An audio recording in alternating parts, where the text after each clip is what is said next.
Yeah, what's good, everybody? We are live from the Veterans Outreach Center here, the old YMCA, 726 Washington Street here in downtown Utica.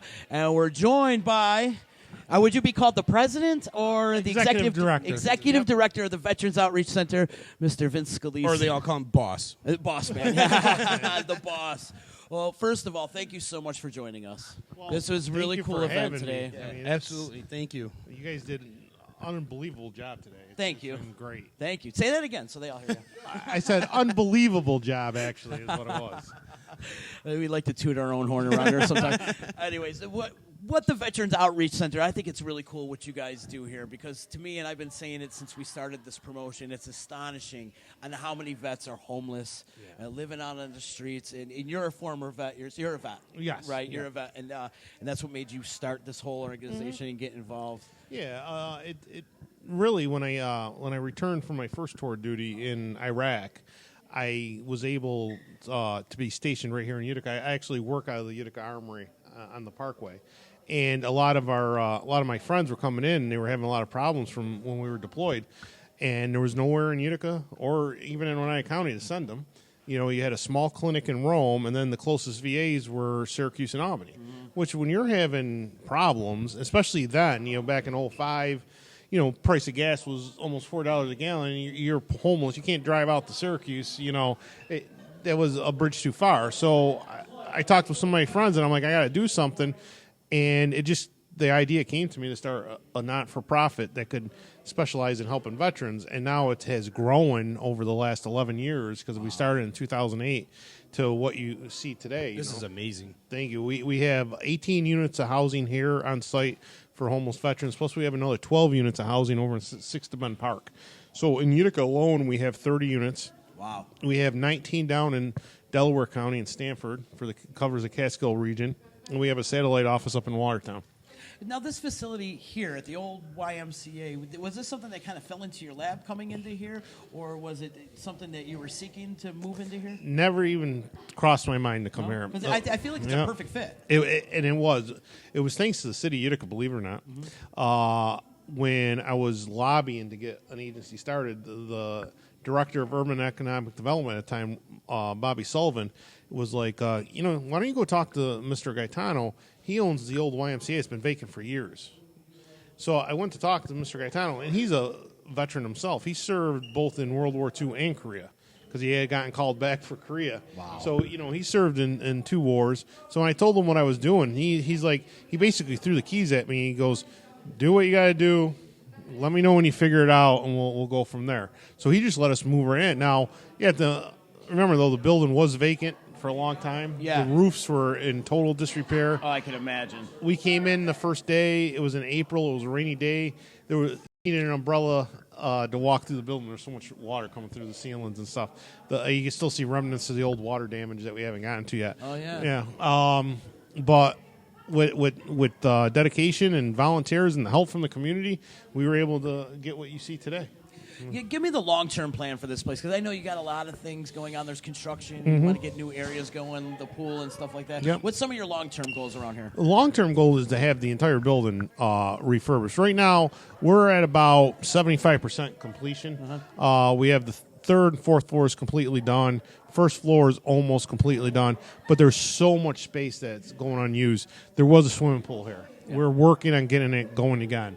It just we're in the planning stages. We're working with the engineers and architects because the laws have changed so much. It's not like you just fill the pool up and say, go with it. We have to make it up to modern day standards, handicap accessible and all that.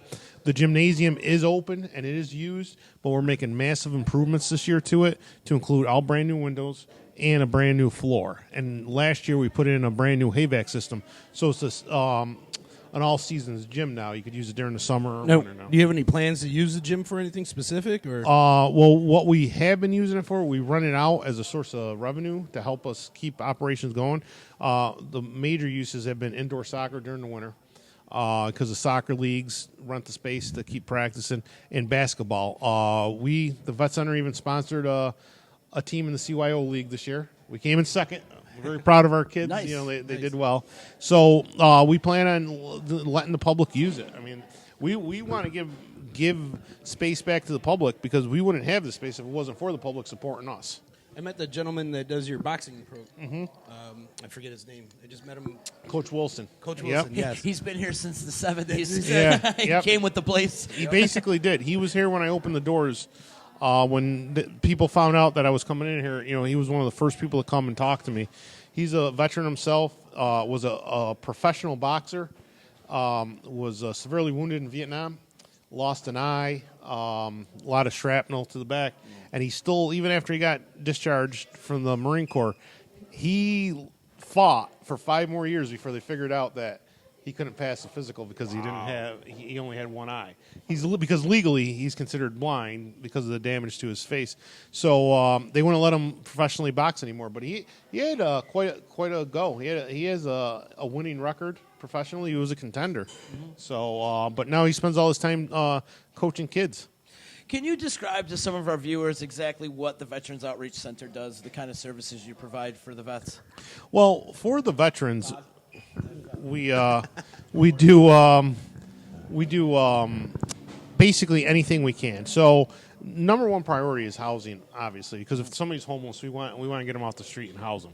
But that's not all we do. We do financial assistance beyond housing and rental payments. People come in all the time that are veterans that have a shut-off notice from National Grid. We'll pay that for them, or they need help with something, a car repair, buying a new uniform or work boots so they can get a new job. You'd be amazed at what people, the simple little things that are causing a barrier for that person to move on to self-sufficiency. And it's easily taken care of. A $60 pair of work boots at Herb Phillipson, say, which is another great sponsor of us, gives us tons of gift cards every year, and we use them to get stuff that the vets need.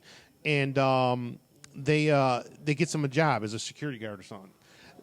People that got jobs, they could get a job, but they let their license expire and they didn't have enough money to renew their license. We will go down. A case manager will go down to the DMV with them, purchase their license for them, and then get them employed.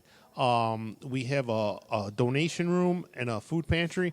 You could literally come in and get anything you need here. It's almost like going to the mall. You can get your food and you can get things for your home. We could take somebody off the street with absolutely nothing except the clothes on their back, give them new clothes, give them all the furnishings for an apartment, and put them in an apartment all within the same day. And you have the apartments. We have the apartments here.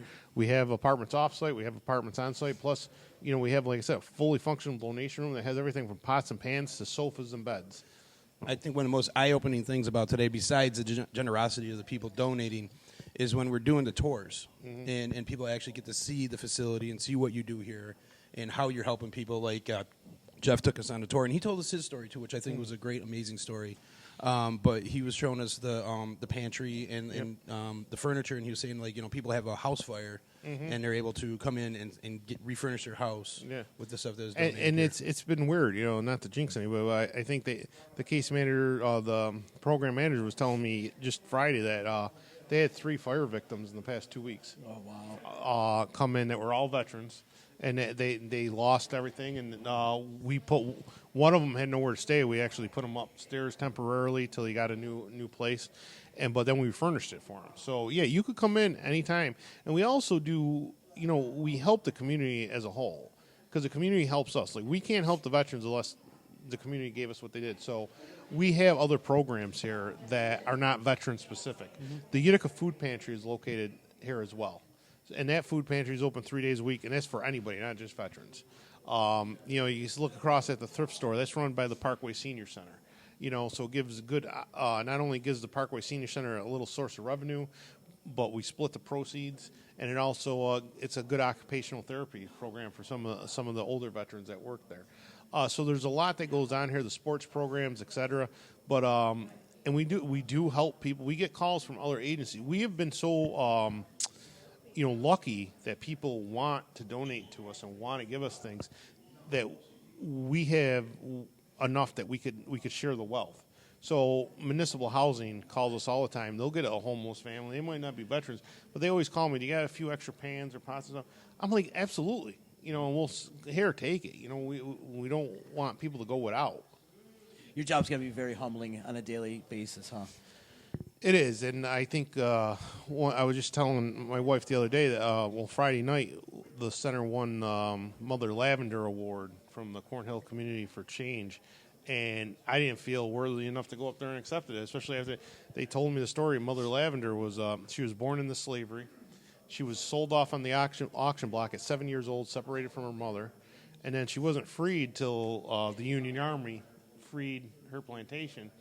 And she somehow found her way to Utica, and she became a street preacher, and she would raise money preaching on the street corners. And she operated a soup kitchen. She operated a kitchen for those to eat. Wow. And when they're reading the whole story about her life, and what was her name again? Mother Lavender. Yeah. See, I never heard of this. It's awesome. They're reading the story, and I'm like, I don't feel like I should go up there and accept the award. This is a award named after a woman that, you hear her story that how she was beat and taken from her mother at 7 years old and sold, and it took a war, literally, it took the Civil War to give her freedom, but she wasn't bitter about it, and she just wanted to help other people because she told the story about when the Union Army liberated her the next day. Because they cooked for the Army, and she had to go see the regimental surgeon because she was sick. And the reason she was sick was because she ate too much food. And the surgeon told her, your body's not used to eating. That's what made you sick. Wow. So she dedicated her life to make sure nobody in her, wherever she was, would go hungry. And I feel that's what we want to do here as well. I don't ever want to hear anybody, especially a child, go hungry. Mm-hmm. And, I feel we're doing that. But like I said, it's not me doing it. It's the community that's donating and participating in events like this that are doing it. I've said it many times. This is the most giving community that we have in the U.S. People go from miles and miles, and they'll donate whatever they need to donate just to help the cause. And this is the poorest community in Oneida County, pretty much. Poorest community in like New York State, and they're still giving. And you said it right, community. Mm-hmm. You know what I mean? Like these businesses, these local businesses that gave, donated food and donated, the gift baskets and whatnot. It wasn't like you had to fight with them. Right. They opened their doors, exactly. Whatever you want. Whatever you want. have to twist any arms. Nope. Not at all. No, and I can't believe it because, being in the Army, obviously traveled a lot, been to a lot of different communities. There is no community like Oneida County. There isn't. People here are, like you guys said, I've never seen it anywhere. And being an active member of the National Guard and still, serving, and I talk to guys that come in, because we got guys that come in from all over the state that drill in Utica because, one, they love the unit, and two, they love coming to Utica. And they tell you, like, they'll stop, they'll be coming in the drill, and they'll stop to get a cup of coffee and somebody up for their coffee. And these guys, like a couple guys, live up in like the Watertown area, right outside of Fort Drum. And they said that you'd never see that up in like that area. And we got guys that come in because a lot of guys, prior service guys that come in that were stationed at Drum and marry a local, spouse and end up staying in the area. And they come from all over the country, and they're amazed at what they see when they come to Utica. Mm-hmm. And it's true. It's true. This community cares, and it's a patriotic community, and it believes in the country. It believes in those that serve it, and it's great. I don't think I would have been able to be this successful anywhere else. And I got to tell you, you got an amazing staff too. Like everybody, I met Jeff and Nicole and Jen and Blake, and everybody's been super. Not just helpful, but they're passionate. Yeah, and accommodating, and just going. They over really care. Call of Duty to help us in any way they can. Nicole was on the podcast this past week, and we've done some things with you guys in the past with our community or our comedy event. Yep. Mm-hmm. And it's just everybody is so quick to lend a helping hand around here, and you do have an amazing staff here. Oh, absolutely, and I can't praise them enough. They're there anytime the call comes. It could be the weekend, it could be late at night.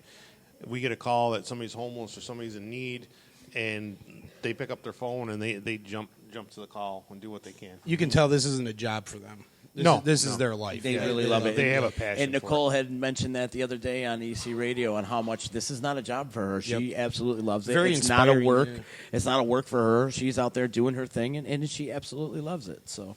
And there she is right there. We're talking about you.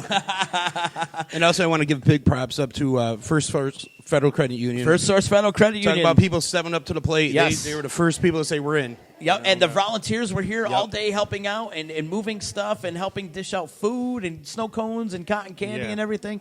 So the First Source Federal Credit Union, big ups to you guys, man, and thank you so much for helping us disrupt hunger. Yeah, they didn't just put their name on it. They came here with volunteers. They were here to help. They're amazing. I So- do want to mention, too, and I've said this a few times, it doesn't stop today, people. Yep. They're still accepting donations all day long, every day, 365 days a year. You can come down here and donate pretty much whatever you want. Basically, any household product they'll take here at the Veterans Outreach Center. So if you have some stuff laying around that you're trying to get rid of, trying to become more of a minimalist like I am, trying to get rid of everything, consider making a donation here to the Veterans Or if Outreach you hate Center. your neighbor, take their stuff. And we do take anything. You'd be amazed at what people call me and say, "Well, would you take this?" And I'd be yes, because nothing goes to waste here. We find a purpose for everything, even if it's something we can't use or the veterans can't use. Like I said, we'll give it to another not-for-profit that could use it, or it gets recycled, or we'll sell things on Craigslist to make extra money. We'll get a bunch of stuff in that we just, Even we scrap have metal, too, right? Scrap metal. We do scrap metal. People are like, "Oh, I got a washing machine, but it doesn't work." I'm like, "That's fine. We'll come get it because we'll recycle it." And we made just in recyclables alone last year. We made over $10,000. Wow. And That's goes, amazing. And we use that money to fund what we call general funds accounts, because not everything is funded by the government. So, when I tell you, we help people with driver's license, things like that, comes from the money that we raise, and a lot of that money comes from the recycling program. So, if we spend $10,000 to $20,000 on helping veterans, we have to pay for it somehow, Right. and that's how we get it. That's incredible. Vince, before we do get out of here, tell people how they can come down, make donations, get in touch with you, and how they can get involved with the Veterans Outreach Center. Oh, they could come down. We're open Monday through Friday, 8 to 3:30, and Saturday, 9 to 12. We have a website. It's ucddevelopment.org. And you could always contact us through the website, everything. Phone numbers there, email, whatever you need. I want to thank you for opening the doors to us Yes. and letting us disrupt hunger with you. Also, thank you so much to First Source Federal Credit Union. You guys knocked it out of the park with us, so thank you. I feel like it was a great partnership that we had today, as well as the whole month collecting. I mean, how many donations did we collect before Oh my we got God, here tons, today? boxes Tons. and I mean, boxes. we'll have all those pictures up on our social media. Also, got to thank Utica Coffee. Yes, I wanna- Heather has bent over backwards for Yes. us. Heather, Dawn. Thank you, Heather. We love you. You're a gem in this community. We want to thank Dawn and Bella and that community, Yep, my and mom. all her friends. Chicken's mom. I want to thank Tori and everybody that donated. Also, want to thank Parking Grocers. I want to thank Dippin' Donuts. And also, Nye Volkswagen in Rome. They stuffed a huge box for us. So big ups to my boy Mike Sacco and his crew at Nye It's Volkswagen in amazing. Rome. The amount of help that we got from everybody is great. Absolutely. And we plan on doing this again. So this disrupting hunger thing does not end today. It's going to It's continue. going to get bigger and bigger. And it's going to continue for years and years to come. So also want to thank Bowie. Bowie's been our man. Thank you, Bowie. Bowie, you're amazing. Bowie, you are amazing. Thank you so much for the good cause. I appreciate it. Yes, thank you. Thank you. Thank you. And Vince, if you need anything, please holler. We're here to help, man. Thank you. I We're appreciate here to that. help. Doing a Thank great you. thing, man. We Thank really you. appreciate everything you're doing here for the community. So Thank you so much. And thank you. And we're going to close out. One more time, thank you to First Source Federal Credit Union and everybody that helped out. And thank you to Chicken. Chicken came up with this whole idea. So this is all his idea. Right. He actually finally did something around here. So Once in a while, I have something. no, he did. This was his idea. And his thinking was, everybody gives during the holidays, but people are still hungry and still need to be clothed. And they still need shelter after the holidays And are we've seen done. that by the pantries when we went down there. Exactly. And hopefully we can do our part to restock them and give you a little shot in the arm before, the summertime hits. Indeed. Appreciate that. Thank you so much. And thank gentlemen. you, Central New York. And we'll see you this week. Bye. Bye.